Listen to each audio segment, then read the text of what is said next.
Je me présente Mohamed Aoun, je suis le responsable du centre de formation, donc entraîneur et coach de l'équipe Espoir et deuxième assistant sur les pros où je suis essentiellement missionné autour du travail individuel et ensuite je coordonne tout ce qui se passe au centre de formation, le recrutement, l'image du centre de formation. Sur le centre de formation, je suis éducateur, donc je suis là en fait pour guider les jeunes qui veulent aller vers le monde professionnel. Mon job avec mon staff, c'est de pouvoir les accompagner, de les rendre autonomes là-dedans. Donc aussi bien dans l'aspect basket que dans la vie de tous les jours.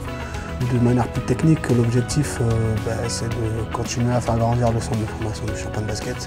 Et il consiste à reprendre un peu les liens avec le territoire, créer une vraie philosophie de recrutement, de formation, et qu'on puisse à terme amener des joueurs à évoluer sur les championnats 1A, Pro B, Betclic et plus peut-être.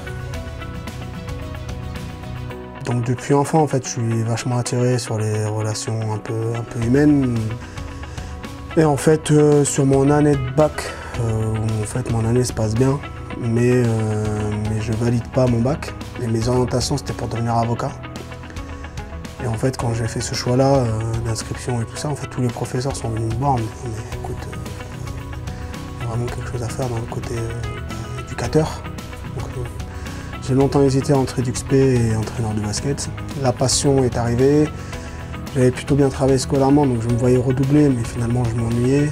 Donc j'ai décidé d'arrêter et de reprendre un peu en main une équipe, un club de basket à côté de chez moi. Et passer mes concours pour entrer au BPGEPS. Et donc à partir de là, en fait, ça s'est enchaîné. Donc j'ai travaillé dans ce club qui s'appelle le Périgueux Basket Club en Dordogne, dans le basket féminin. De là, je suis allé à un autre club du département qui s'appelle le Lardin Saint-Lazare. Donc voilà où j'ai continué ma formation. Et donc après avoir fait 7-8 ans sur les filles, Thomas Andrieux, qui est le coach principal aujourd'hui de l'équipe professionnelle, à l'époque était responsable du centre de formation de Boulazac avec Frédéric Cassenero. Ces deux personnes m'ont appelé en me demandant si je voulais venir à Boulazac. Donc je suis arrivé à Boulazac à ce moment-là. Je me suis occupé des U15 régions, assistana sur les U18. Et donc on a développé l'association pour devenir un club dynamique et locomotive dans le département et dans la région. Je voulais sortir de ma zone de confort, donc j'ai décidé de partir de Boulazac. Et j'ai signé à Lille, en assistant Pro B à Lille, qui fut une année enrichissante. Vraiment, beaucoup appris sur moi, sur le basket, avec Maxime Bézin, qui est le coach actuel, l'année dernière de cette équipe-là. Donc j'ai beaucoup appris sur cette année-là. Et derrière, j'ai mon entrée au DES. Je devais partir sur le centre de formation de Lille. Il y a une opportunité qui s'est présentée ici au Champagne Basket aussi. Donc je l'ai posé tout simplement pour le contre. Et donc j'ai fini par venir ici. Alors ce qui m'a attiré Champagne Basket, déjà que c'est un club formateur.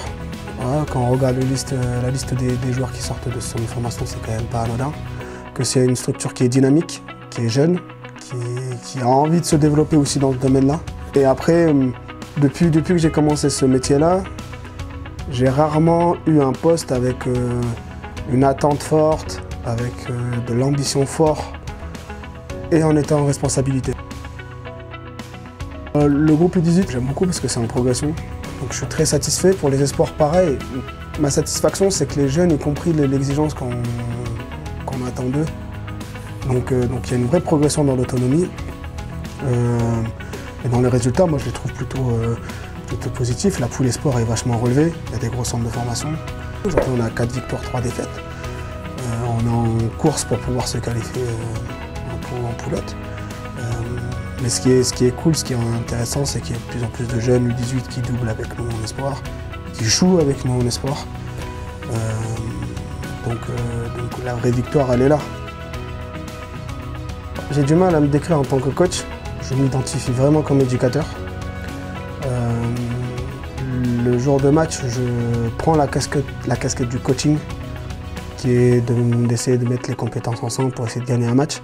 Donc je me décrirais plutôt comme éducateur, bienveillant, voilà, bienveillant, pas empathique, je le suis forcément un peu, mais bienveillant, c'est-à-dire que la discipline, la rigueur, c'est quelque chose qui sont fondamentales pour moi. Et après, il y a 2 valeurs sur lesquelles je suis difficilement intransigeable, c'est le travail et l'humilité. L'un ne va pas sans l'autre. Si les jeunes veulent progresser, il faut qu'ils aient de l'humilité. L'ego et l'humilité, ça peut exister ensemble. Voilà, on a un ego forcément quand on fait ce sport, parce que tu es là pour gagner. Mais l'humilité te permet de te remettre en question, et donc de travailler, de corriger, de progresser, et ainsi de suite. L'objectif par rapport au centre de formation, c'est d'arriver à sortir sur toutes les générations un joueur entre la N1 et plus, qu'on ait vraiment de plus en plus de jeunes un peu plus du territoire. Je suis à Boulazac, on avait commencé à le construire avec des jeunes vraiment de la région. Aujourd'hui, j'aimerais que dans 2-3 ans, quand les clubs jouent le championnat de basket en U13, que ce soit l'ESP et au RCB, en U17, en U15 élite, en U18 élite, en espoir, ils se disent en fait c'est la même identité, quoi, qu'on ait notre marque. Si on veut être un centre de formation fort, il faut qu'on ait une identité forte. Et la meilleure identité, déjà, c'est une identité territoriale. Donc si on arrive à faire en sorte que les gens se reconnaissent, qu'il y ait du lien avec nous, que nous, on ait du lien avec les clubs autour, ça nous rendra que plus fort et ça rendra le département, puis la région, que plus fort. Donc aller intervenir dans les structures, inviter les clubs. Aujourd'hui, moi, si les entraîneurs veulent venir sur les séances de centre de formation, observer, regarder, discuter, c'est avec grand plaisir, la porte est grande ouverte. Si des clubs veulent que je vienne juste pour échanger, c'est avec grand plaisir aussi. Et je pense que ça fait partie de mon rôle, qu'il y ait des joueurs peut-être qui n'arriveraient pas à jouer en professionnel, qui puissent aller alimenter justement ces National 3, National 2 qu'il y a autour de chez nous. Après moi perso,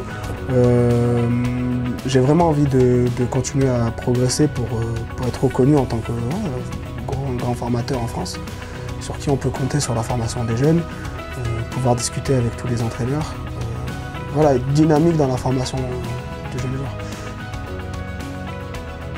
C'est vrai que ça fait plaisir d'avoir du monde dans les tribunes, notamment sur les matchs Espoir et U18. Moi je vous encourage à venir, déjà les copains et les copines de ces joueurs-là, de venir, parce que c'est toujours plaisant quand on est joueur d'avoir des amis qui sont dans les tribunes. Et puis les entraîneurs de venir. Après je sais que si on joue le samedi ou le vendredi, forcément ils ont leur match, ils ont leurs entraînements, donc c'est pas évident d'attirer du monde dans ces matchs-là. Mais en tout cas venez parce que nous ça nous fait plaisir, voilà, les professeurs, tout le public qui est autour de ce groupe de jeunes. Il ne faut pas hésiter à venir et au contraire c'est quelque chose qui peut être enrichissant.